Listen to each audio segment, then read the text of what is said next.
Hello and welcome to the AVForums podcast for Monday the 20th of February, and joining me on this edition are news editor Mark Hodgkinson. When you write about us, and you will, do so gently. Audio reviewer Ed Selley. We're all bound for heaven eventually, are we not? And assistant editor Steve Withers. I am an old man. I will counsel him briefly. So Ed, your car turned up in? Yes, it turned up yesterday, which, it came as a surprise because the leasing agent said that something was going to happen, and then it actually did. Good stuff.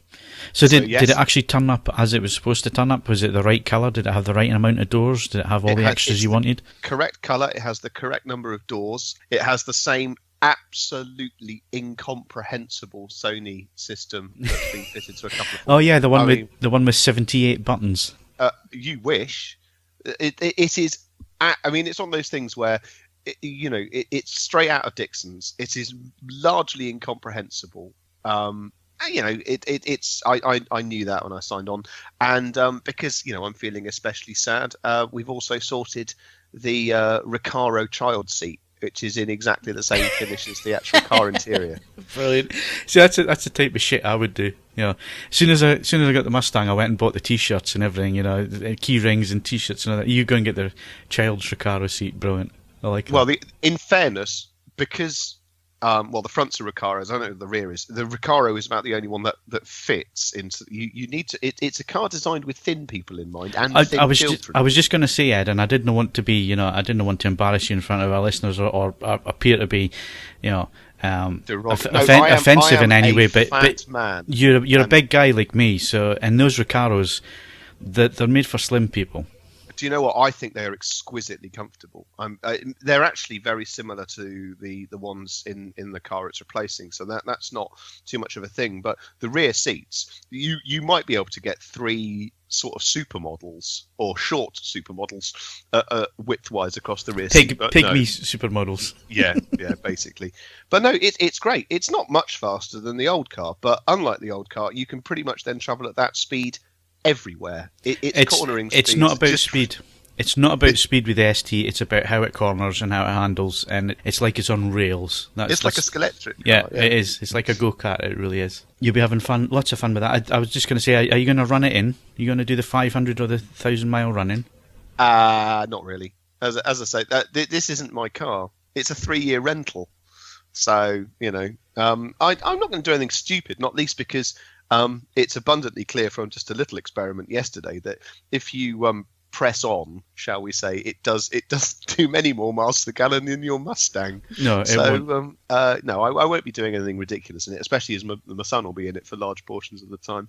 But in exact running terms, I won't be bouncing it off the rev limiter, but I'm not going to be, artificially limiting myself. It'll just slack up, and because unless they're going to get those little microscopic fiber optic cameras out when I hand it back, they're not going to tell how much of the engine is hanging around in the sun, are they? Yeah. This was one thing I meant to ask you. So obviously you're leasing this. Yes. It's the new way of doing new cars. You either PCP them or lease them if you're going to do finance or rental. Is this the first one that you've done on a lease? This is my first lease. Right. Yes. So does it come with a service pack, or are you responsible for servicing it? I'm responsible for servicing it. They pay road tax, which is the only reason they do that is to ensure that because it would immediately flag up if the car wasn't insured. So I have to service it. But if you go for a non-deluxe manufacturer like Ford, I can have it done by my mate under block exemption rules. Whereas if you lease Mercs and Beamers and things like that, even though block exemption should technically apply, under the terms of the lease, you have to take it to a main agent, which will cost you lots of money. Yeah, well, the Audi S3 for an oil change, so that's the oil filter and about 5 or 6 litres of oil to change over, was £315. What's the oil made out of? Exactly, but I couldn't take it anywhere else because it had to be a main dealer service record by the time it came to chopping the car in. I've since realised that I didn't have to do that. I could have taken it to an independent and they wouldn't have had any legs to stand on in terms of EU law as it stands at the minute. But it was £315 for some oil and an oil filter and the time to do it. So obviously the cost was all in the time. I think it was about 100. do they tell you the name of the dinosaur they got the oil from? I mean, that's just insane. It is, but that was pretty cheap when it comes to Audi and BMW servicing, to be honest. So anyway, so good luck with the car. Hopefully it'll last the 3 years. At least that's the thing as well. If you're leasing it, what happens if it's a defect or whatever? Can you just chop it in? Can you? Or? I believe so. If it's written off, if it's written off and it's not my fault, essentially I have the option to terminate the lease there and then, as far as I can work out. All right, not that I'm seeking to do that. I stress. Right, so you don't need to go and get gap insurance or anything like that. You just. No, it doesn't look like it. But as I say, the other thing I thought was quite amusing is that according to some of the more lurid things doing the rounds, this is the 8th most stolen car in Britain. But as I'm now old and dull, and it's insured in my wife's name anyway, it's £26 a month. Yeah, I was quite shocked with that because I'd always had older cars, older diesels and older performance cars and that kind of thing. It always cost me a fortune. Bought a brand new S3 and it was £200 a year to insure it, fully comprehensive. I never understood that one at all. And the S3 is the number one stolen vehicle in the UK. So I really couldn't understand how it was only 200 odd quid to insure. Well, the thing is, then a friend of mine pointed this out. This is the case with all car insurance. You're only insuring the metal is almost inconsequential. You're actually insuring against injuries and sort of long-term issues. And a car which is, explodes like a bouncy castle of airbags when you crash it is always going to do better than. I mean, the car it's replacing has 2 airbags. This thing has 8. So, that's I think the consideration. See, the Mustang, that's only a 2-star NCAP, so that's probably why it cost me $600 a year. I'm sure that. Yeah. I was thinking the other day, your Facebook update when you left for your Panasonic convention at unbelievable o'clock in the morning. Did you go out into the street and start the loudest car in the world at 3 o'clock in the morning? Yes, that would have been like an earthquake in this village when I started that. And the thing is, Ed, normally I'll sit for 2 or 3 minutes and let the engine warm up. And then, it's warmed up because the revs come down from about 1500 revs to 800. So I usually sit for a few minutes and let it warm up. Not that morning, I put it straight into gear and I was away. You'd already earned the undying hatred of everyone who lives within 2 miles of you. So you thought, do you know what? I'll cut my. It was less of a departure and more of a getaway, wasn't it? It was, yeah. I made sure I was away quick, but then I stopped at the Chinese on the way back last night, so I landed about 8:30, 9 o'clock last night. So it was about 10 o'clock at night by the time I got the Chinese on the way home, and even them in the Chinese said, "Christ, that's a loud car you've got." Right. I think we should move it on now. Competitions, what can we win? Mark's going to tell us. Right, competitions, good question. We have, star prize probably, is a Sony 43 XT80 UHD TV, which is obviously 43 inch, and that's courtesy of AO.com, and that's available until the 28th of February. We can also win, or not we, you can also win Quarry, the complete first season on Blu-ray, and that's open until the 3rd of March. These competitions are open to all eligible members resident in the UK, Ireland, and the Isle of Man. I did promise the Japanese guys from Panasonic that we might actually try and talk about some AV this week, but so far we have failed. Yeah, it's best not to tie us down on these things. I mean, our medium is light. Let's try and do a bit more AV than we did last week. I mean, I think we did cover some really burning topics last week, like ancient aliens and where the pyramids did come from, and which was the best chocolate, and so on. So how you eat a cream egg. How you eat a cream egg. So we've covered that. We've got that out of our systems now. So let's get on to the Panasonic convention. It was held in Frankfurt. Where else? It's been held there for a number of years, and we understand why that is the case. It used to tour around Europe. So I think the first one I ever went on was many years ago, probably 2008 or 2009, and it was Valencia in Spain, and it's travelled all around Europe. So it's done Amsterdam, London, Hamburg, Munich, Nice. I think that's probably about it, actually. The ones I've been to, yeah. And then we've obviously Frankfurt for the last 3 years, and they did a deal there. That's where Panasonic HQ is as well. Frankfurt, you don't realise it till you actually get to Frankfurt, just how big an international hub it is for flights. It's amazing how big that airport is, and the number of A380s that were parked up at various gates from carriers all around the world. So again, that's another reason why it's held there, because it's a gateway, it's a hub point for a lot of flights coming into Europe as well. So and it's a nice enough city. It's a strange city though, Steve, isn't it? Because you got the financial district, which is all brand new high-rise towers and all the rest of it, but there's not a lot of what you'd call traditional German architecture, and I guess that's a result of the war.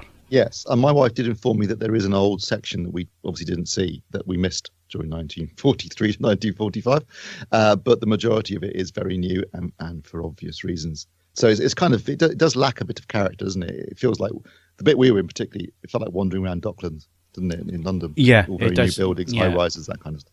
Yeah, but again, I mean, transport links and all the rest are absolutely first class, and the architecture that is there, it's modern, and I think you either like it or you don't like it. And I thought it was very cold, that style architecture. Brutalist. Yeah, but like you say, I mean, it is a bit like Canary Wharf. It's although the towers are a bit bigger. But anyway, so it was held in the Coppa Europa Convention Centre. It's been there for the last 2 or 3 years now, so we knew our way around it. And the thing is, everything's in English, so once you're in that building, you could be anywhere on the planet, really.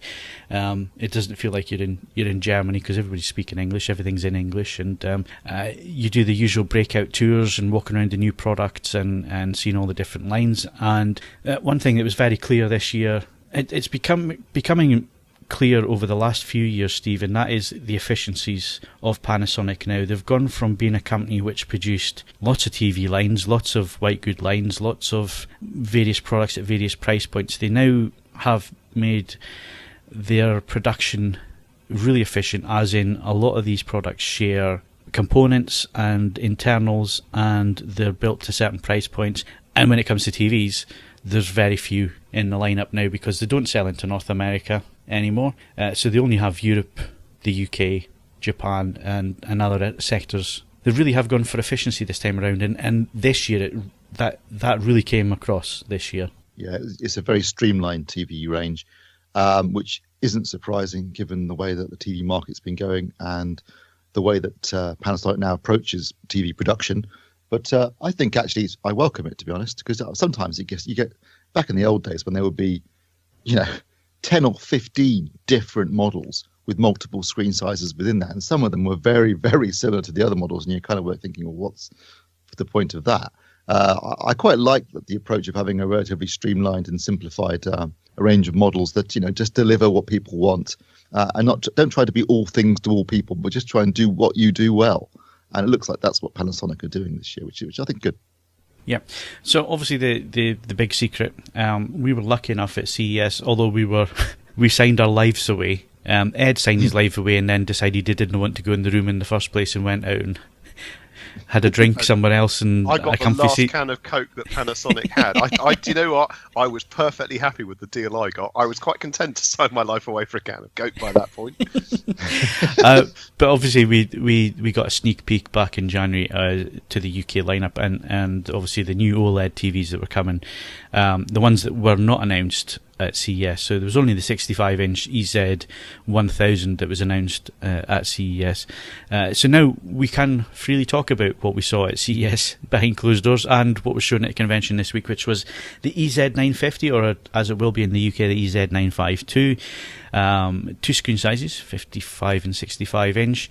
Very much a traditional plasma design, and it did look like a plasma, with the central stand, which seems like a rarity these days when it comes to TV stand designs, but it was a central stand, nothing fancy about it. There is nothing fancy about the panel whatsoever in terms of design, other than it is super thin, and it looks gorgeous because it's just so simple. And obviously it's an OLED, so the picture quality, although on a show floor, being shown material which is specially made to highlight the products, so you can't really give it any picture assessment, although there were film trailers playing on a 950 elsewhere on the show floor that we did have a look at, so it's kind of hard to gauge what the actual picture quality is going to be like. But like we were saying, the scales of economy nowadays and them being efficient and so on, a lot of the internals are the same for the 1000 as they are for the 950. There's just cosmetic changes, and some features will be switched on and some features will be switched off to give them that different market appeal. And obviously the 1000 and the 10 or the 1002 as it will be in the UK has the soundbar as the stand, whereas the 950 doesn't have a soundbar.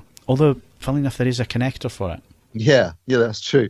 I've got to say that I really liked the look of the design of the EZ952.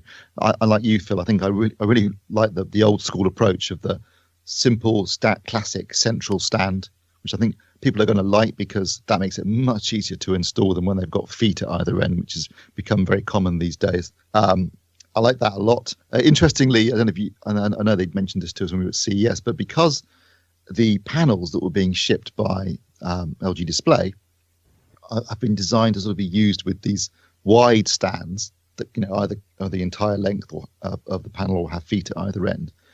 They actually had to use, in order to use a central stand, they had to use stands that use Visa mounts to attach to the TV itself. So they actually, if you look at the back of the TV in the videos and things like that, you'll see that the stand, there's 2 columns on the stand and they attach to the Visa mounts on the rear of the panel. And that's the only way they could actually do it, given the panels that were being delivered by LG. But I'm glad they did. I like that. Obviously, you can wall mount it if you want to as well. If people want to see the back panel, I climbed onto the stand that I wasn't supposed to climb onto to get the camera close enough to get you a rear view shot of the 952. So if you're interested in seeing what Steve's talking about there, it is in the video, the first video, the EZ952 video. At the end, there's a shot of the rear panel and the cable management as well, if you want to see that. Yeah, Bill Hinton, TV porn. Yeah. Yeah, I had to climb up onto this. I made sure nobody was watching me at the time, but I had to climb up onto their specially designed stand and put my footprints all over it as well. Oh, well, that's you not going next year, isn't it? They'll never find out, Ed. Yeah, it's the perfect crime. Yeah, there's a cover at the rear for that covers the connections, so you've got tidy cable management. In terms of the connections, there are 4 HDMI 2.0B inputs.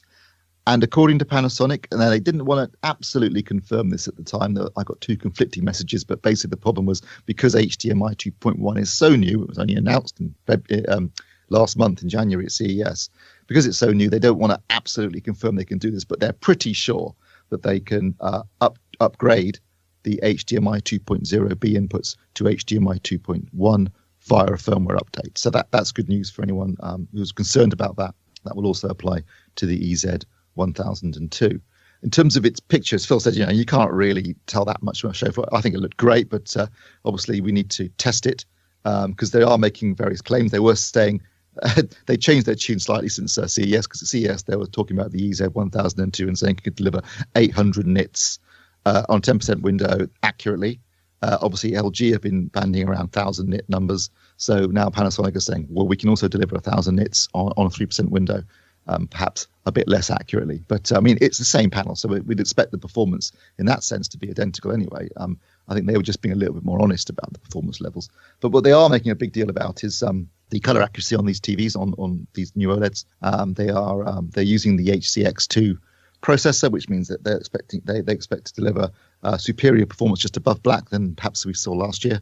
Also, more accurate colors, as I say, that have been tuned by a Hollywood colorist. And as far as I can tell, the only difference between the EZ952 and the EZ1002 in terms of features is that the picture features, rather, is that there's no filter on the 952, and the 952 doesn't have the ability to load in custom 3D lookup tables. Which doesn't affect the consumer in any way. No consumer's going to use that anyway. That's more for what they're hoping to do and what they're trying to do with the deal that they have with Deluxe is to sell the 1002 into professional environments where they can load their own custom lookup tables and that kind of thing. That's what it's aimed at. It's not aimed at any consumers. It's not aimed at any calibration for the home or anything like that. It's for using in professional environments, and it's a way that Panasonic see of undercutting what's out there in the marketplace, and hopefully they want to supply professional outlets with these TVs, which can then do what the professional market want, which is why that feature's in there. It's nothing to do with what AVForums members would be looking for. Yeah, I mean, you could say that the EZ1002 is a kind of semi-professional monitor in that sense. Yeah. In terms of everything else, though, it's pretty much the same. So THX certification on both, Ultra HD Premium certification on both models. So Steve, if you were Panasonic and you're looking at your lineup and so on, why would you have THX on your TV in 2017 and not Dolby Vision? Personally, I wouldn't. I really don't see a lot of value these days in THX. I think 2 decades ago, they were a really valuable brand that you knew you were getting quality in, and they covered a lot of different products. I would say maybe 5 years ago there was maybe even less than that. Maybe 4 years ago they were still relevant when it came to the video side of things, because video was new for them. They introduced standards and they helped push a lot of what we were pushing from about 2008 with manufacturers, and that was get the calibration controls on these TVs and get accurate modes. So I think maybe up to 4 years ago there was still a relevance there in terms of what they were doing in terms of standards based and pushing standards and that kind of thing. But I agree with you now, and it's sad to say that because they've got new ownership, they've got new investment in the company and so on recently. But yeah, there's not the market that used to be there, and it's hard to see whether their relevance is nowadays in that market as well. So this was the big hot potato. It was Dolby Vision's a big hot potato. So when it gets mentioned on the forums, and what confuses me and what I don't really understand, and maybe it's just the way things are nowadays, people look at spec sheets and they want certain features, but there's very little Dolby Vision content out there at the moment. Nobody's done any really scientific side-by-side assessment of Dolby Vision versus HDR10. I would be brave enough to put money on that. I think in a side-by-side you would be hard-pressed to tell. A high-quality Depends, HDR... I think, on the TV. Yeah, I think if there were two high-quality TVs, I think you would be hard pushed to tell which was which. I think where Dolby Vision has potential is with the dynamic metadata, and the reason that has potential is on lesser TVs. So TVs that are not capable of hitting 1,000 nits or 2,000 nits or whatever the material was mastered in. So for tone mapping and for making sure that the image is the best it can be on a lesser set, I think that's where Dolby Vision makes some sense, although HDR10 is going to add in dynamic metadata at some point this year. So even that argument then becomes a bit moot, really. So, is it a case of branding here and people just thinking, well, if it's Dolby Vision, I must have that, even though nobody's really seen Dolby Vision up till now in any meaningful way? Yes, I totally agree. It is, I think at the moment as it stands, it's more about some very successful branding and marketing on the part of Dolby as far as Dolby Vision goes, because as you say, Phil, there's very little Dolby Vision content. I mean, yes, you can stream some via Netflix. I believe in the US you can stream some via Amazon as well at the moment. I'm sure that will come to the UK at some point, but there's not a lot. Yes, we've heard that certain studios are going to start supporting Dolby Vision on Ultra HD Blu-ray later this year. Yes, there are going to be players that support it, Oppo and LG, for example, can have players that support it. So yes, it is coming along, and clearly there are TVs that support it in this country now, LG, and it's going to be Sony later in the year. But it's still very early days, and as you say, we haven't seen any. I have managed to do some very small comparisons between some clips I had in Dolby Vision from the film Pan, and I've also got the Ultra HD Blu-ray of Pan, so I can't say I can really see any difference. So yes, it'll be interesting to see whether there is. And I like you, I'm willing to bet that on a really good panel, I don't think there will be much of a difference, if any at all. Where it adds value is, I think, with things like streaming and lesser capable TVs, HDR TVs. But it's been very successfully marketed, and clearly there are people out there, people read it, they hear about it, think, I want that on my TV. And the problem that Panasonic face is, whilst they make some decent arguments for saying, well, we're monitoring it and we don't think it's really valid or important yet, the problem is that the LG and Sony are supporting it. So if people go into a store and they're just ticking boxes, they're going to go, Dolby Vision, oh no, Dolby Vision. And I think it's going to work against Panasonic, and it's unfortunate, but that's the world we live in. Do you know what this reminds me of to an extent? There's one sort of relatively recent historical parallel. Do you remember when DVD players switched over to, there were Universals that did DVD audio and SACD as well as just played DVDs?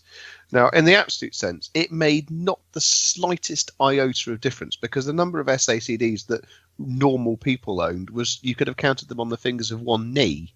but you still ended up with this weird. And I was selling them at the time. It was like, well, we probably ought to buy the one that's a universal, just so we've got everything covered. And then it didn't really matter whether they went anywhere near that or not. It secured the sale for the company which has got everything on the spec sheet. Exactly, and that's what you're looking at here. So, what Panasonic are saying is true and is right, and obviously they don't want to hand over to a third party either. There is that angle as well. So why should they have Dolby Vision on board if they can do their own picture tuning and they think their version of how they implement HDR10 is the right way to do it? I mean, there's all logical arguments there, and we heard them, and we agreed with them, and we understand them. But like you say, Ed, when somebody goes into Curry's to look for an OLED TV that they've seen advertised on the TV, and they go in and they look and they see that the Sony has it and the LG has it, but the Panasonic doesn't have it, I don't think the phrase or the marketing of the director's intent or picture quality or anything like that is really going to bother the consumer. Like you say, they're going to go for the one that has all the boxes ticked. And unfortunately, I think Panasonic's hand is going to have to be forced on this one. If they want to make any sales, because looking at the feedback on our forums, and that's with consumers who are a little bit more knowledgeable than your general public, if they're saying that they're not going to touch the TV because it hasn't got Dolby Vision on it, I think they're on a losing battle, even though their argument is right and what they say is true. I think their hand's just going to have to be forced on this one. And unfortunately for this year, I don't think they can update the TVs to do it. So for this year, their TVs will not have Dolby Vision on them. No. And going back to your original point, Phil, if it was purely a cost issue, I think the money would have been better spent on Dolby Vision than on THX from point of view of customers ticking boxes in a store. And I think for the general public, there used to be a day, a few years ago, like you say, Steve, where THX branding was everywhere. It was on Laserdisc, it was on early DVDs. In fact, it was quite commonplace on DVDs to have the THX logo. I mean, there was a lot of cinemas in the UK, 50 or 60 cinemas in the UK that were THX certified and used to run the trailers before the films. And I've been in a few of those cinemas and did see the trailers. We're going back to the late 90s. Is the last time I remember seeing a trailer, maybe the early 2000s, last time I saw a THX trailer before a film. Nowadays, that branding's nowhere to be seen. It's not on Laserdiscs, because Laserdiscs don't exist anymore. It's not on any DVDs nowadays. It's not on Blu-rays or Ultra HD Blu-rays. If it is THX certified, the trailer's at the end of the film, for some strange reason, on Blu-rays. So that branding's not out there anymore. And the company do some useful things, and like I say, they help push TV technology and picture presets and that kind of thing, but I think we're up to speed of that now. So yeah, the relevancy's not there anymore. So for a consumer going into a shop and they say THX, they're going to say, what's THX? Because the branding's not there. It's not a well-known brand anymore. It used to be back in the day, and even then I still think it was a small part of the public, but at least it was a recognisable brand back then. Nowadays it's not, whereas Dolby's always been around. Everybody knows Dolby, whether it's from Ed's era of tape, where it was there for noise reduction, all the way through to Dolby trailers that still play in some cinemas nowadays, or certainly the Dolby logos at the door as you walk into the cinema or whatever. It's all over your DVDs and certain Blu-rays. So it's a well-known brand. So you've got to look at it and you've got to say, well, the public's going to go with, if one's got Dolby and one hasn't, they're going to go with the one with Dolby, whether they need it or not. Yeah, that's the likelihood. So with that in mind, as we're not going to buy a Panasonic OLED, let's cover the important product. So what's your thoughts on the 1200 GR and 1210 GR? My order is in. Seriously? I am going to go and buy one. Welcome to the force, son. It was just seeing the 1210 again. It just brought back so many memories, Ed. I was almost tearful standing at the stand looking at it. I still haven't seen the 1210 in the metal, but for me, that's all of I think, like you, all of my early interactions with that design were 1210s in black. I mean, I think in the UK at least that was the more common finish. Yeah. I mean, we stood and discussed it. We were standing at a table next to the display. It's where we kind of planted ourselves once we'd done all our filming and that kind of thing, and we were doing tweets and answering questions and looking at what people were saying on the forums, and I was doing a little bit of editing here and there, and I kept glancing across and just admiring it, and then I had to go across and have a feel and play with the dials and the power button and so on, and the start-stop. But everybody I spoke to round about there, whether they were Panasonic or just journalists or whatever, everybody liked it, and everybody pointed to the 1210 as the one that they would get, not the silver 1200. I mean, we've had this discussion. £1,300 is not an inconsequential sum of money, but it is. I still think it's going to be absolutely competitive at that price. It'll likely last forever, and now it's in black. It is, as we say, it's just an iconic thing. Yeah, and the thing is, I can't find any Mark IIs that I would be satisfied with. None of them are box fresh. Everyone I've seen, cosmetically, maybe the turntable's been fine, but the lid's been scratched to bits, or the other way around, the lid's fine and the deck's been well used and there's worn parts and that kind of thing, or there's scratches on it or whatever. So I've never been able to find a Mark II that I'd be interested in. And the good ones all sell for about £800 or £900. Yeah. Nowadays on the Mark IIs. So my thinking was, well, yeah, it's £1,300. It's a lot of money, but I really want one. I've wanted one for a few years. I originally wanted one just to sit on the shelf, just to remind me of a period of my life where I used to use one of these things. I used to use two of them on a regular basis. But then, looking at it, listening to the performance, which was kind of hard to gauge in the room that we were in, but you could still tell it was a really nice bit of kit. So I'm thinking, well, I've got a Yamaha AVR which has a phono input and a ground. Why not? Why not? I'm down to my last 6 or 7 phono stages anyway, so there's probably one here if you needed it. Yeah, I'm sure we could have sorted that one out, Ed. But I'm just thinking, well, why not? It's there, it's to be bought. Who knows? It might be withdrawn next year and we never see them again, or you know what I mean? So, and I don't think, given the components that are now in it and the fact that, this is not the same as the turntable that was released in 1970s, you know what I mean? Right. It looks the same, but internally and component-wise, everything is completely different, which is why it's the price it is nowadays. But yeah, it's a lot of money, but I'm thinking, why not? I really want one. I'll even use it. I might even go and buy some vinyl. Yeah.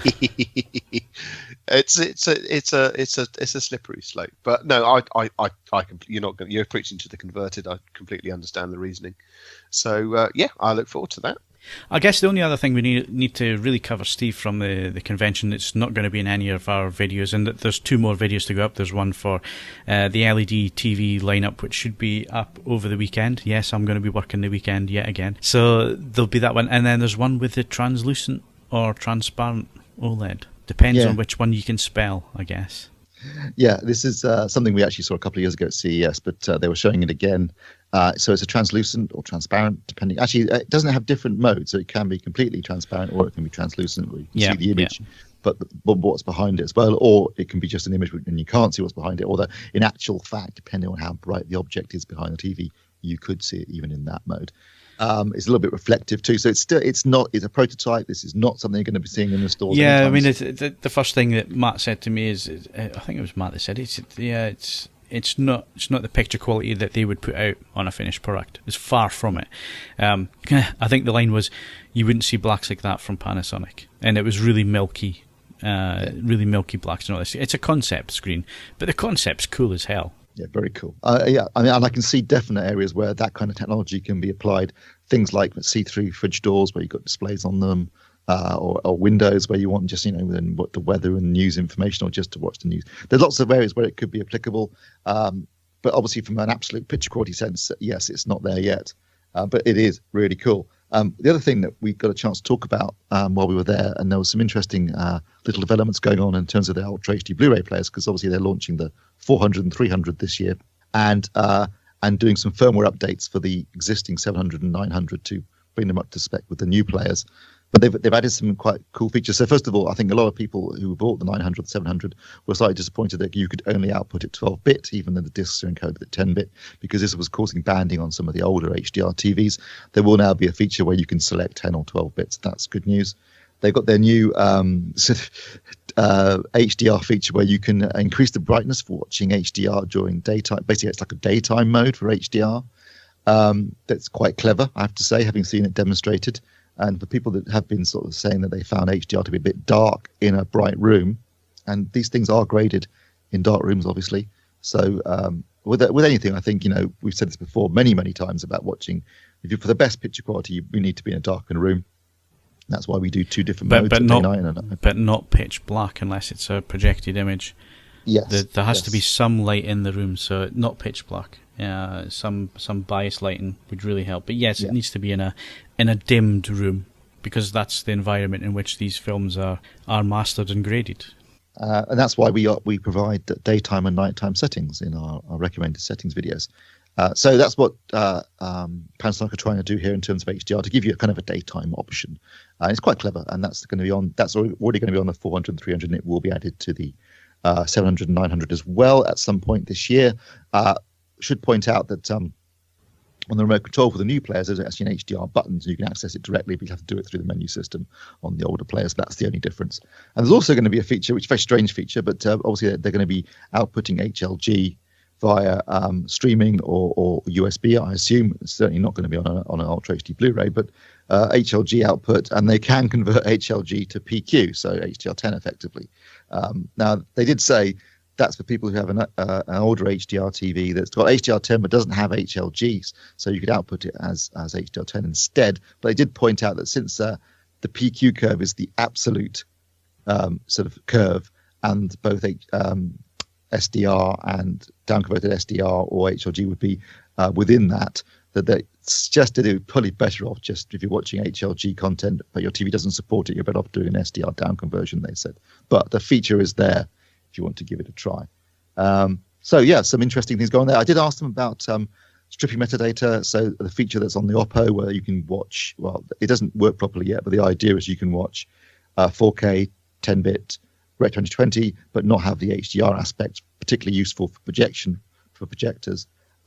They said they currently have any plans to add that feature themselves. They said it was incredibly hard to do, and they didn't think they would be. But given how many features they are adding right now that seem to be coming off the back of what Oppo are doing, if Oppo get their feature to work, I wouldn't be surprised if something that started to appear on the Panasonic players as well. You know, doing the 10-bit, 12-bit switching, the 900 is not capable of doing at the moment. If that is added via firmware, where's the big difference between the 900, which is now selling far cheaper than it originally came to market, against the £600 Oppo? That's the first question I'd be asking. Yeah, I mean, when you start looking at the feature sets they've got lined up for the 900 now, it's looking like an incredibly good value, high-end player. Yeah. And it's definitely going to give Oppo some issues in terms of their sales, I think. Yeah. Well, yeah. The other thing with Oppo is as well, there's no third-party streaming on there. In 4K and HDR, which you can get through the 900. So, yeah, it's the Oppo is suddenly looking like a very, very expensive bit of kit, which is unfortunate because Oppo always make really nice players. But I can see why it didn't get the reference badge now, Steve. Yeah. The expense aspect, I mean, Oppos have always been more expensive than everybody else, and you could say that's partly because of construction and the build quality and this kind of thing. And I'm prepared to pay a certain extra premium for that kind of thing personally, because I like a nice full-size player and it looks cool on your rack. But yeah, from performance terms, you can't really justify that. What's £200? I mean, I think you can get it's like £200 price difference now between the two players. Yeah, I think so. And that's a lot of money. £200 a lot of money. So, it's going to be hard and hard to justify. But it'll be interesting to see how things pan out this year in terms of pricing generally, not just because of Brexit and things like the weak pound against the dollar particularly, which is obviously the currency that's used for pricing everything. And there's a real shortage of LCD panels particularly. I mean, obviously, in terms of OLED, you've got one supplier really, LG Display, but in terms of LCD panels, they've lost a major supplier, and not that Panasonic lost it, but the market has lost a major supplier. And there was a genuine shortage of LCD panels, which is likely to drive up prices, which might be a reason why a lot of manufacturers have been delaying announcing their actual pricing, at least publicly, although they have been saying stuff to dealers behind the scenes, publicly announcing pricing for a lot of their new models for this year. Because usually by now we'd have a fair indication on pricing, but we haven't had anything official from either Sony or Panasonic yet. Yeah. I guess everybody just has to accept the fact that this year's going to be an expensive year, whether you're buying new TV, new Blu-ray player, or anything electrical, or even food. You know, I think we just have to be prepared that that's the way things are going this year, and things are going to get more expensive. Where was it the other day? I was looking at the price list the other day of a restaurant. It was McDonald's. I didn't buy anything. I was stood in the airport. I'm looking at now airports tend to add about 10% on, but I'm stood at the airport looking at it, and a quarter pounder was £4 just on its own, not as a meal, just on its own. And you're thinking, that's McDonald's, and that's usually cheap rubbish. And you're now talking £4 before your fries and your drink and everything. I mean, that's expensive. That's going to be really expensive for parents on a weekend going for their Happy Meals and that kind of thing as well. Yeah, everything's getting mega expensive these days. We don't take our kids to McDonald's. They feel very deprived. So we won't be feeling the pinch in that respect. It's too common for them, is it? Yeah, they always make a point when one of their friends has been to McDonald's. Serena's just been to McDonald's. Yeah, good. We're not very nice parents. What can we say? All right, so the kids want to go to McDonald's. You're just we just won't take them. All right, okay. I think they've been once. All right, I thought you were saying that your kids were above McDonald's and they were looking down on them. No. All right, okay. No. We just like to be cruel to them in that way. Is that some sort of stance against McDonald's, or are you just so mean? I just don't like it. I think it's horrible. I always feel I'll eat it and then I'll feel sick and hungry in equal measure about half an hour later without fail. It's just I don't rate it as food. Yeah, I can get a certain satisfaction out of it. If I'm hungover, I have to be really heavily hungover, and then I might eat one.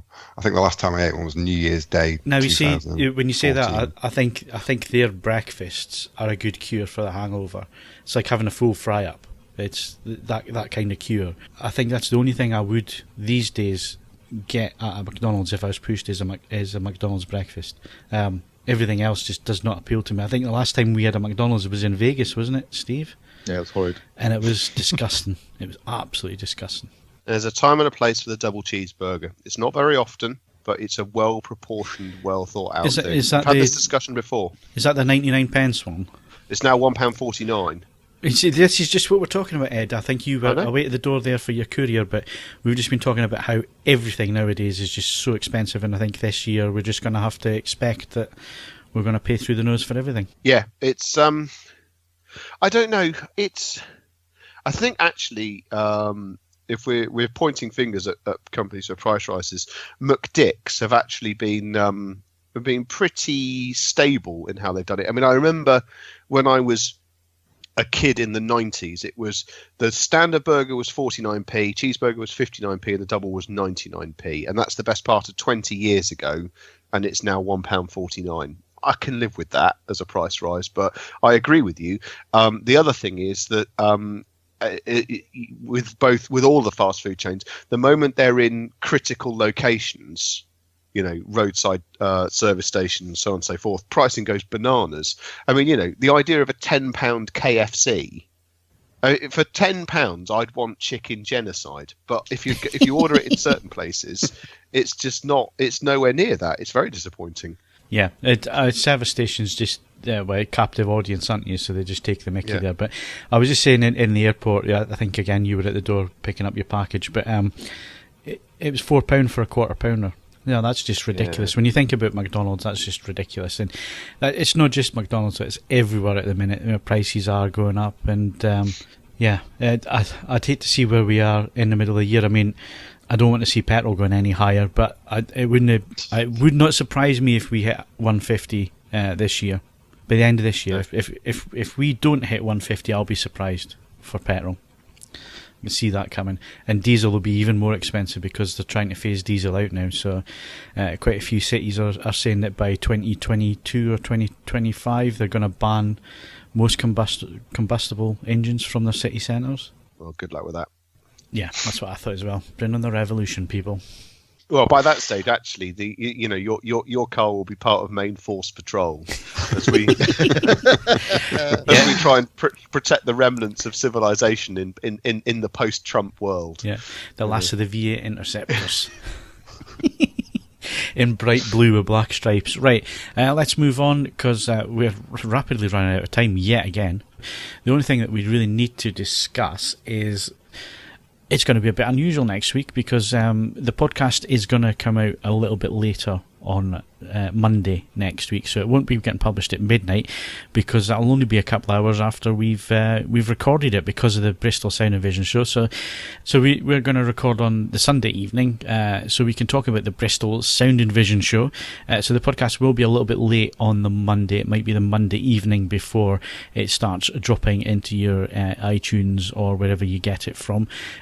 So do be aware that it will be a little bit later, but that's because we want to talk about the Bristol Sound and Vision show while it's still fresh fresh in our minds. And anything that you're really looking forward to, Ed? I'm slightly loose on what's going. I've sort of been doing. I've sort of got a plan of certain appointments knocked up, and one of those appointments I am quite looking forward to, and we'll try and shoot a video of it if it's remotely practical to do so. I've got some time scheduled in with the Sennheiser Orpheus system, which is a pair of headphones, headphone amplifier, and I think I can't remember exactly what the exchange rate has done to pricing, but it's north of £40,000. So hopefully a video of me experiencing audio nirvana will surface as a result of that.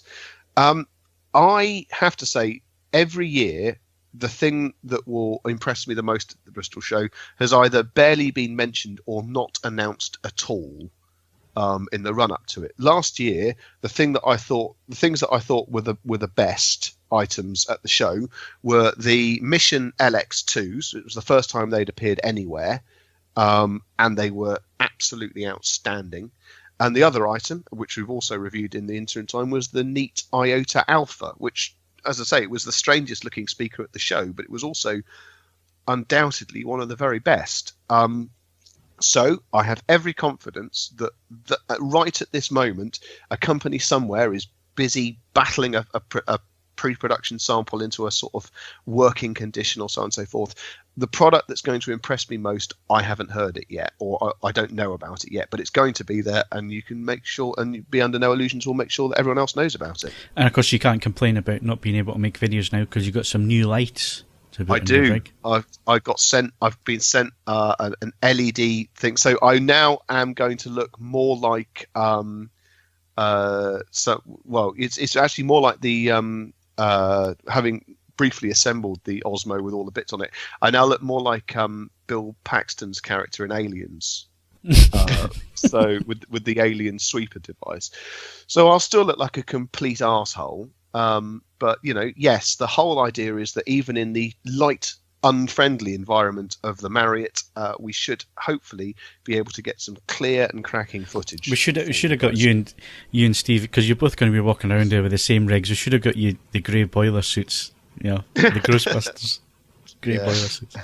A proton pack each, yeah, nice. Well, you've already got that with those battery packs on your back. Yes, although Ed, we go across the streams. Well, no. That's wise advice for the bar afterwards as well. So, but no, we have got one or two appointments, but we did find, or I did find, whereas at CES for Phil and Steve, it's all about appointments. So you can speak to someone, they're going to be in the right place at the right time, standing in front of the product you need. Hi-fi people, how do I put this politely? We're a bit more seat of the pants. So by far and away the most effective way of getting any people on video and speaking in an enthusiastic and candid way about their product is to just turn up, put them on the spot, record something and sod off again. So there's actually very, very little in the way of actual scheduling we're doing. Steve and I are going to start at the top, work through, take videos of things that interest us, and then wrap it all up and fall back to the Winchester and wait for it all to blow over. I'd say, as far as the Bristol Show goes, from the vision aspect of the show, it's looking fairly minimal, to say the least. No JVC this year. It's been a long time since we ever had those big demos that Sim used to do, because obviously Alan Rose is longer with us. No Denon and Marantz, no Yamaha this year. No. I think Pioneer might be there. Probably there'll be a KEF/Arcam demo. It was last year. You might get Epson there, and I've got to say I've got the TW9300 in for review at the minute. We'll discuss it next week, but that is just an absolute, I was going to say effing bargain. I can say that without the bleep machine, can't I? We'll discuss that more next week, but Epson should be there, Steve. Bowers and Wilkins Optoma will be there. Bowers and Wilkins have got an 800 surround system, including their new 2,000 watt subwoofer. I think that should hopefully be quite entertaining. Yeah, that sounds interesting. So that's the Bristol Sound and Vision show. It happens next weekend, so if you don't have your tickets, you're close to Bristol, or you can get to Bristol on the train or whatever, it's highly recommended that you do go and do it if you've never done it before. It is interesting. Just be prepared for small hotel bedrooms where you have to squeeze in to hear most things. But and don't stand in the doorways. Yeah, Firstly, you'll block everyone else, and secondly, the rooms at the Marriott. This is not me doing audio bollocks. This is absolutely the truth. The rooms at the Marriott, for the most part, are a given length. By the time you're standing in the corridor, right at the doorway point, you're experiencing a massive standing wave, and it's being compressed into a smaller space. So anything that you listen to standing there, it doesn't matter how good it actually is, it's going to sound like a crock of bollocks. Or that you're doing the dishes because somebody's left their mic open and we can hear them in the kitchen. That's not me in this That instance. was me. I just put a teaspoon down. Sorry. If you're going to do things like that, close your mic, please. I thought I had. Especially if you're going to go to the loo. It's Anyway. not one of those ones where someone finishes on that's doing a presentation on the stage, walks off radio mics, and then goes for a slash. That's the stuff of legend. Well, seemingly Steve was mic'd up last week. We won't spill the beans just yet as to what Steve was actually doing, but he was mic'd up by a professional sound guy last week, and he had to wear the mic all day. But at least the guy said, when you go to the loo, I will fade it down, so they can hear what is going on. Well, when can we spill the beans on that one, Steve? It goes. It's broadcast the 28th of April. So Okay, we'll talk about it closer. probably to the wait time. till we get the exact date, and then we can say something. Yeah. Check them actually. But I've no doubt. I've no doubt everybody will know anyway, because if the last 2 days is anything to go by, any opportunity to name drop. So anyway, that's a Bristol Sound and Vision show. Like I say, if you see the guys, go up and say hello or assault them or do whatever you want to do. Do not assault us. It's all very well you saying this. If you've got something nice to say it. If you've got a reasonable question, ask it. If you just want to tell me I'm a fat arsehole, I know this already. I don't need to be told it again. If you want to buy me a drink, however, that's a fantastic idea, and I support that wholeheartedly. Yeah. So there you go. Choose any of those options. Choose life. Choose a drink for Ed. I'm sure if you ply Ed with enough drink and you want him to do something, he will do it. Choose a big rucksack full of batteries. Anyway, let's move on, and it's movie news next.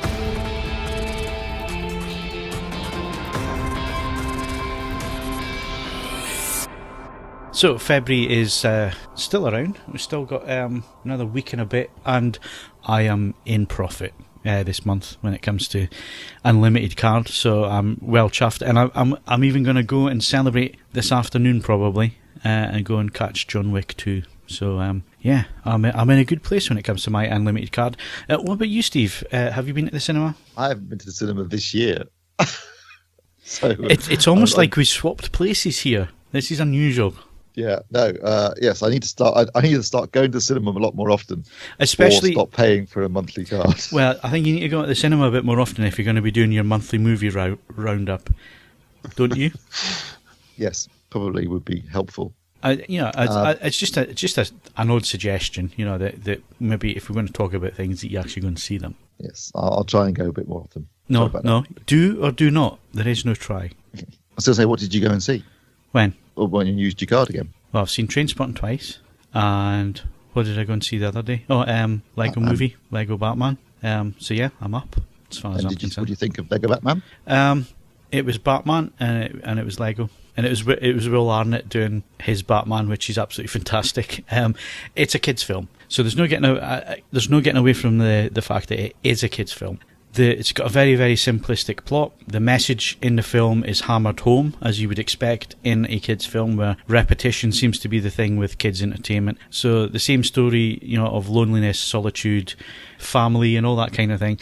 It was hammered home, as you would expect. But having said all that, it was an absolute hoot. It was really, really funny. Lots of in-jokes, loads of in-jokes. In fact, there is so many Easter eggs in this film that you probably would have to freeze frame a lot of what's going on to actually pick out a lot of the visual Easter eggs. And then there's also dialogue Easter eggs, so a bit like Deadpool in the fact that there's a lot of knowing jokes. There's a lot of breaking the fourth wall. But not deliberately, as in speaking to the camera, but that whole breaking the whole story chain and talking about that 60s Batman and that kind of thing. And there's lots of jokes in there for adults that will go way over the kids' heads. I was sitting next to a couple that were probably in their 30s. The rest of the cinema was parents and kids. we were laughing at moments where it was certainly going over the kids' heads. There's lots of adult humour in there. Some adult humour that I'm surprised they got away with, to be honest. But yeah, it was good. Would I go to the cinema to see it?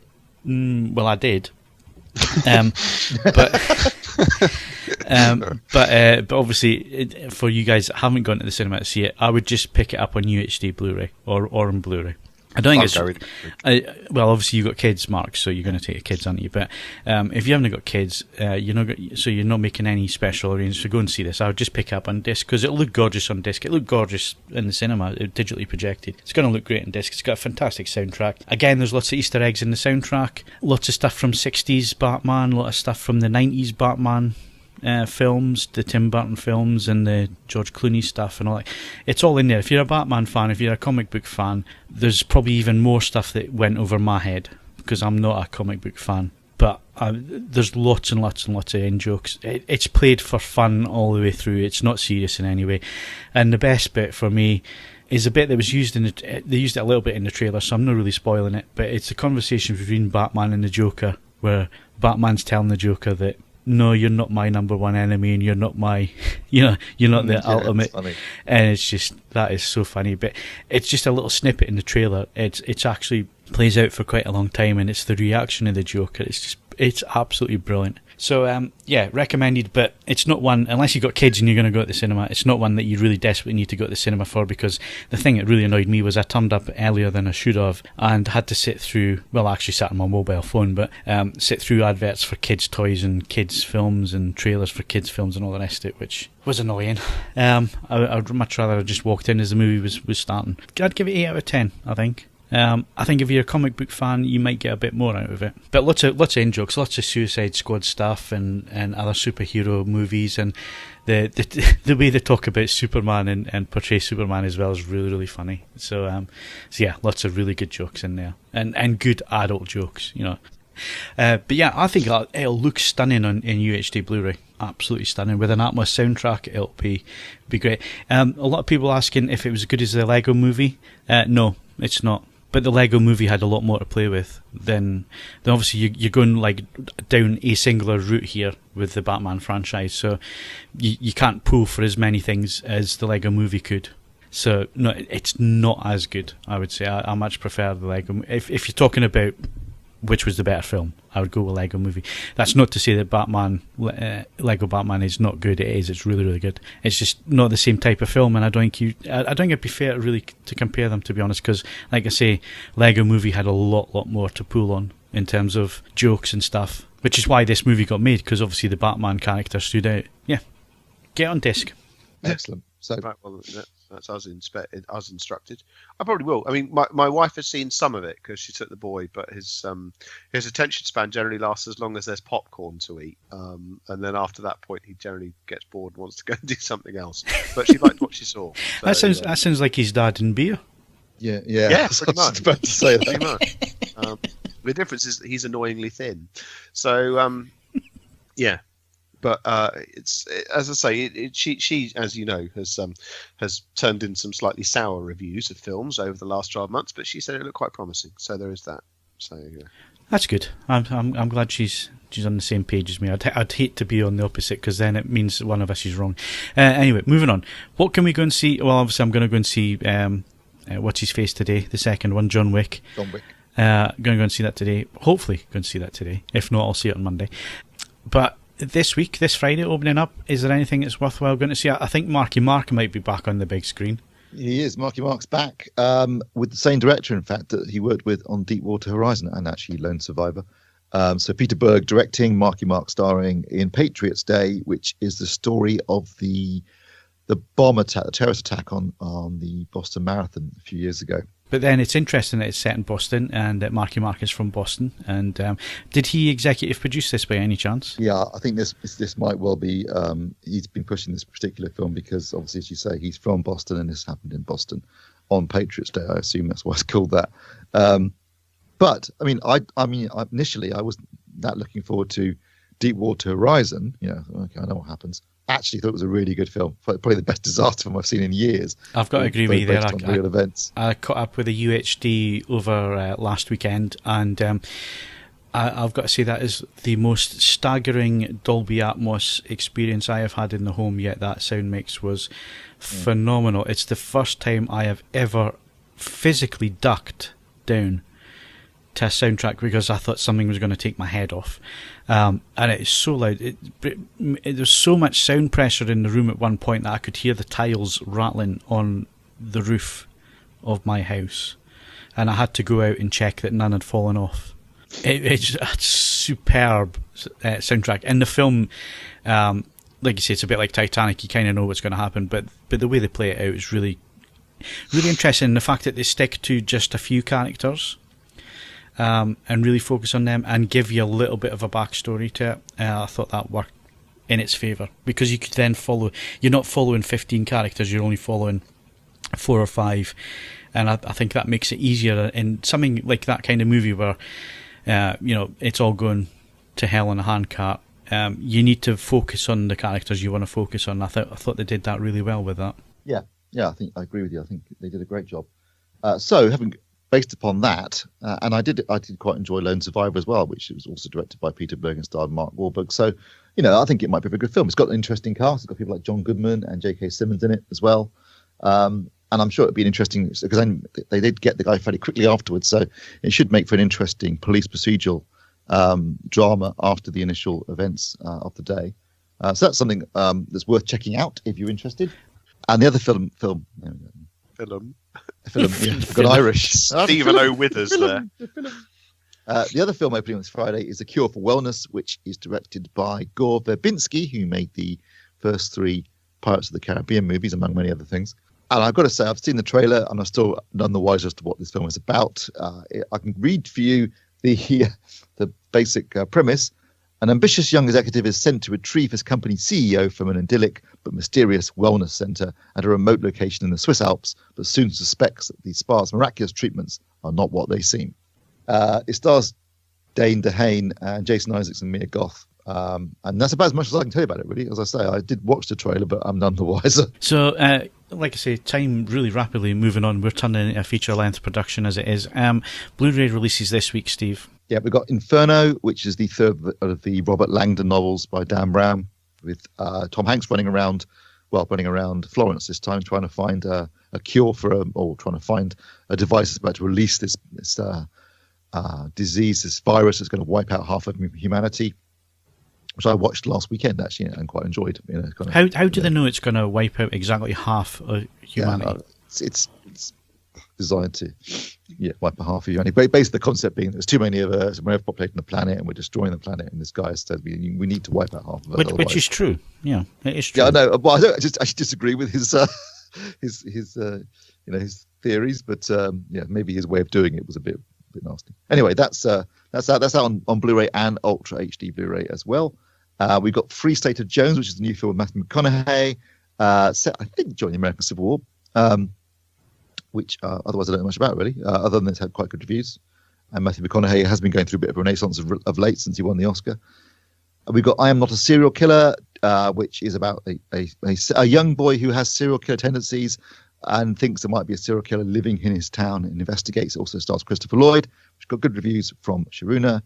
We got A Man for All Seasons, which is an absolute classic from the late 60s, based upon the play Robert Bolt, which won Oscars for Best Film, Best Director, Best Screenplay, Adapted Screenplay for Robert Bolt, and Best Performance by an Actor in the main role, which is for Paul Scofield playing Thomas More, which is a great film if you haven't seen it, well worth seeing.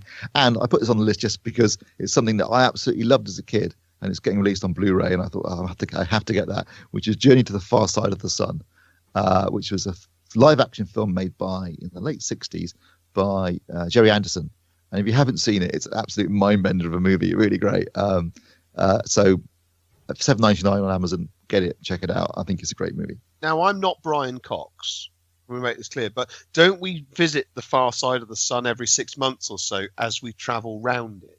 Yes, well, the concept of the film is that an astronaut goes on a mission, and he discovers that directly opposite the Earth, orbiting the sun, is another planet. So we've never seen this planet because the sun is always in the way, and there's this other planet which he lands on. I don't want to say any more than that without ruining the film, but it's ridiculous but fun.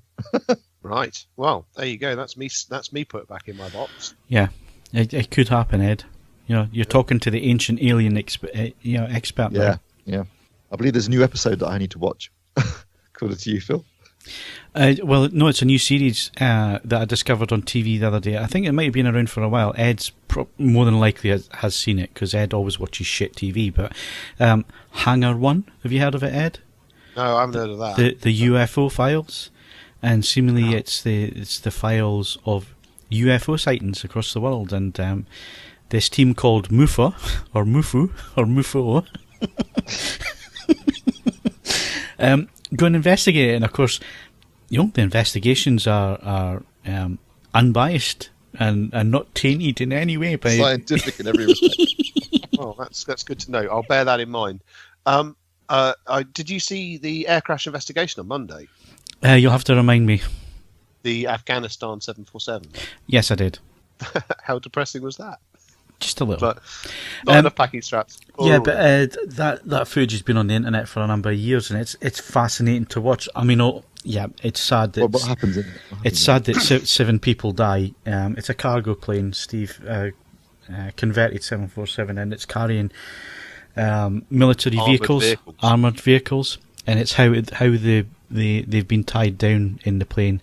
And basically, what happens, you can watch the video on YouTube and stuff. It's on there of the actual event, and the plane takes off. And as it takes off, one of the personnel carriers moves backwards, goes through the rear of the plane, damages the black boxes and hydraulic lines, and they're doomed from that point because the plane just stalls in midair and belly flops onto the ground. So you can actually watch the footage, the actual footage of that crash happening. And it was the investigation. And you see the footage, and you could tell in the footage that something wasn't quite right, that weight had moved just the way that the plane behaves, but it was a lot more than just that. So it was really quite fascinating to see how they investigated it, because they didn't have the black boxes, because the vehicle, when it moved, damaged the black boxes, so they didn't have the data from that point. So all they had was this video to go on, and what they could find by diligent investigation. It was really interesting. But no, that's a perfectly accurate thing. I mean, the only thing that I just did some little bit further reading on it is that, interestingly, because there are a number of Russian Antonov cargo planes which are loaded in a similar way. They're not the gigantic ones you've thought, but it's interesting that there's been part of a Russian sort of loading manual since the 60s. It's like two things: straps always are vertical, and that if the individual weight of any given item, whether it's a vehicle or not, exceeds a certain point, then they have a crash mat thing just to essentially reduce the impact force if it does hit the rear bulkhead. It's all this. The really sad thing about that one is that all the information was all known about and all completely. It's not exactly breaking new ground. It's just reminding people of what happens if you don't do it right. Yeah, tragic. Really was. When you think it was just one bit of cargo move, and then it brought down a plane like that. Right. So let's move things on. Ultra HD Blu-rays. Is there yet anything decent to buy, Steve? Well, next week in the US, at least, we get Hacksaw Ridge, the new Mel Gibson movie, the war movie we talked about a couple of weeks ago, because it only just opened at the cinema here. That comes out on Ultra HD Blu-ray. I think that'd be worth checking out. Also announced for March 21st, we have Assassin's Creed, which did not do very well at the beginning of the year. Obviously, the film adaptation of the video game. And we also have a film called Why Him, which is what I was asking. Why me, really? I don't have to buy this one now. So out of 3, there's maybe one possibly good one. That's probably a fair say. Okay. And on that bombshell. Yeah, well, what we really need is Disney to be coming in now. Now that the format has matured, now that it has passed some big barriers like the millionth sale and all that kind of thing, it's about time Disney came on board, and we think that might be happening, Steve, because it looks like they're going to be testing the waters in Germany through another distributor, but it's definitely their stuff. It's Marvel Films, isn't it? Yeah, I mean, this is still a rumour, and it's a weird one, but it appears as if a German distributor is prepping 3 steelbooks, 3 Ultra HD Blu-ray steelbooks of Iron Man, Iron Man 2, and Iron Man 3. for release in Germany on Ultra HD Blu-ray. Now, these are obviously Marvel movies, Marvel/Disney. And if it's true, it would be the first release of a Marvel Disney movie on Ultra HD Blu-ray anywhere in the world. The interesting thing is it is through a third party rather than directly through Disney or their distribution arms. So it does raise a question: why would they do that? Unless it is purely a way of testing the waters. But again, why do that through a third party? Why do it in Germany? Because Germany is a big market. Yeah, it's true. It's a big market for Ultra HD Blu-ray. It is slightly strange approach, and obviously, given the Ultra HD Blu-ray has no regional coding, people can just happily go and buy it from Germany for their own collection. So it's a strange one, but if it's true, it would be good news, because it would mean if they're doing that, they must definitely be prepping for the US and the UK as well. Are we in Britain going to be able to afford to import these? Because there will be in euros, Yeah, quite. I know from a personal perspective that if it is true that Disney is starting to move towards this, it could be the end of me financially, because we've got Marvel, Pixar, Disney, and Lucasfilm suddenly hitting the market on Ultra HD Blu-ray. I mean, that could be the last. Steve, you don't have to buy everything. Are you going to go out and buy Why Him? No. But I bet you do. I will want to buy a lot of the stuff that Disney releases. Yeah, you need to rein it in, mate. You need to calm down. You don't have to buy everything that comes out on the format. The format's now going to succeed. It doesn't need you to be blowing all your spare cash on this. Steve, you've proved a point. You've heroically seen the format through its awkward gestation. It appears to have reached it's passed the supermarket criticality test. So you've done what you needed to do, and you can now stop buying everything. But we will allow you to buy the Smurfs, so you've got the Smurfs and the Smurfs too. Complete set, yeah. So you've got the complete set. We'll let you do that. You want that. And in fact, we demand that all televisions are tested with the Smurfs. And on that bombshell, thankfully, you're listening to the edited version of this, but thankfully, after 1 hour and 47 minutes and 46 seconds, that is the end of the podcast for this week. My thanks to Steve Withers. Religion is flawed because man is flawed. Mark Hodgkinson. I think that's all the quote this ever needs. Oh, my son, of course he did. And Ed Selley. Go back to work. Change the world. Don't forget, you can follow us on Twitter and Facebook, bookmarkavforums.com for the latest reviews, news and video, and of course, why not leave us those 5-star ratings on iTunes? It helps the podcast climb up the charts. If you do that, it then makes us visible to other people who maybe didn't consider the AV Forums podcast in the past, and they might be tempted to come in and listen to this and wonder what happened to the last 2 hours of their lives. I'm Phil Hinton, thank you very much for listening, and we'll see you again next week.